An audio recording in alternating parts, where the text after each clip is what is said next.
Donc, voilà, moi j'étais un garçon qui ne croyait pas trop dans le Seigneur, on était religieux. On allait à Lourdes, par-ci, par-là, tout ça. J'étais chez moi là-bas, j'ai coupé plein de bois, tout ça, pour l'hiver, pour mettre à ma maison, pendant 2 jours. Et après j'ai eu un peu mal au cœur, comme ça, j'ai dit à ma femme. Et le soir, mon fils, c'était le confinement, il a fait une grillade et puis un amusement. J'ai amusé jusqu'à 4 h du matin, j'ai dansé avec mes belles-filles, les filles, tout ça.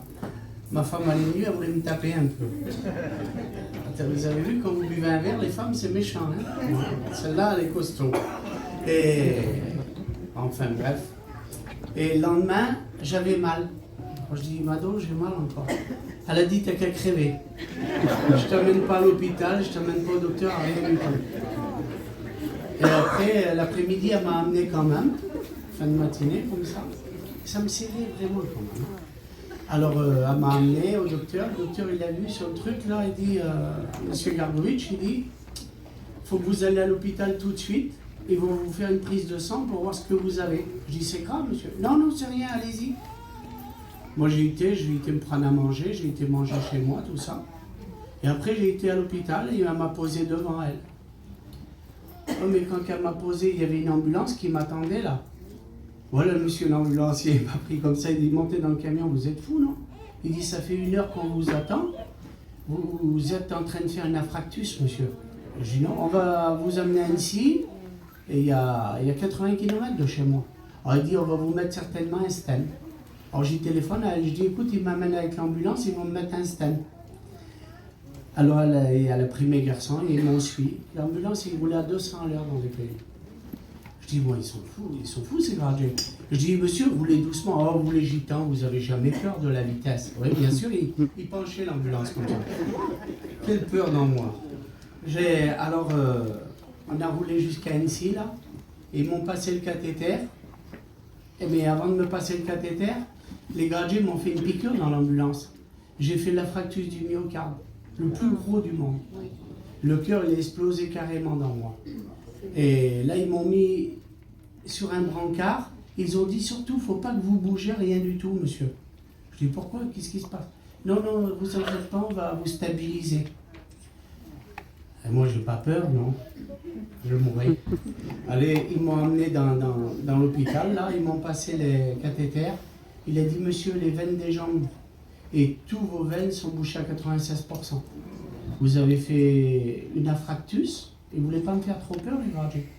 Et il dit, mais ce qu'il y a, il dit, il faut qu'on vous stabilise. Alors ma femme, il est venue avec les petits, et puis le docteur il a appelé ma femme, il dit, madame, voilà, votre mari, il a fait l'infarctus du myocarde, et il part.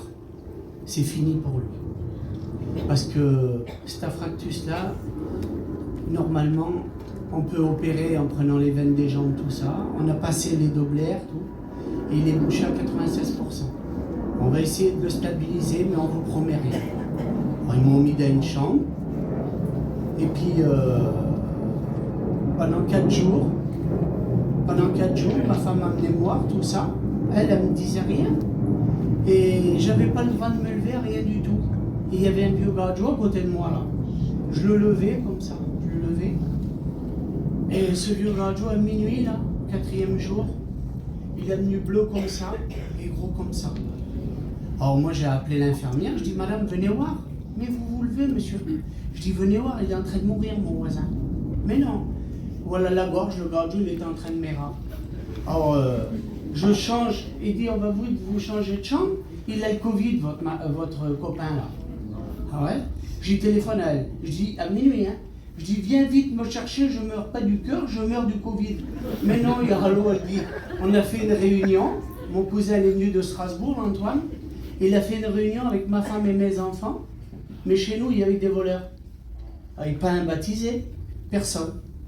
Alors, je dis, t'as fait une réunion? Mais une réunion, j'ai dit, où le Seigneur, de quoi? Elle dit, demande-y au Seigneur. Elle dit, tu vas voir la réunion qu'on a fait, elle dit, le Seigneur, il va exaucer ta prière. Amen. Amen. Et là, je vous le dis franchement, j'ai demandé au Seigneur dans le couloir, quand il me changeait de chambre, Seigneur, vraiment, si tu existes, fais-moi revoir mes enfants et mes petits-enfants. C'est le guérir mes petits.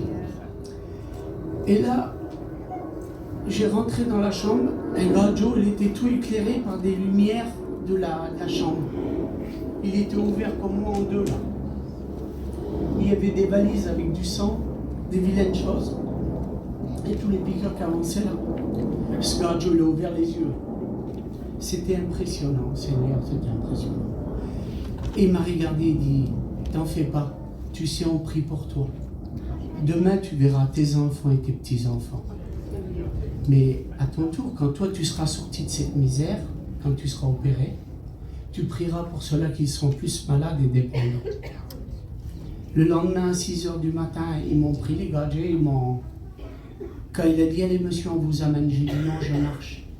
J'ai le Seigneur qui me tient la main.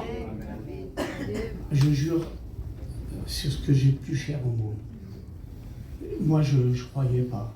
J'étais un choraveur, je faisais tous les 1000 dégâts du monde. Je ne peux pas vous expliquer ma vie, ce serait de trouver la même chose devant le Seigneur. Et là, le Seigneur, il me tenait la main. Amen. Je l'ai senti, il était là, comme un grand, tout blanc comme ça.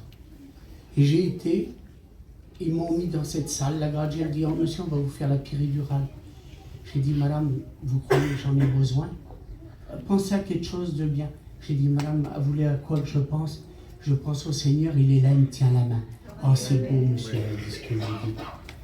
Et là, j'étais dans ce machin, là, dans ce bloc tout glacé en dessous. Les gardiens m'ont opéré, ça a duré en tout 9 heures presque.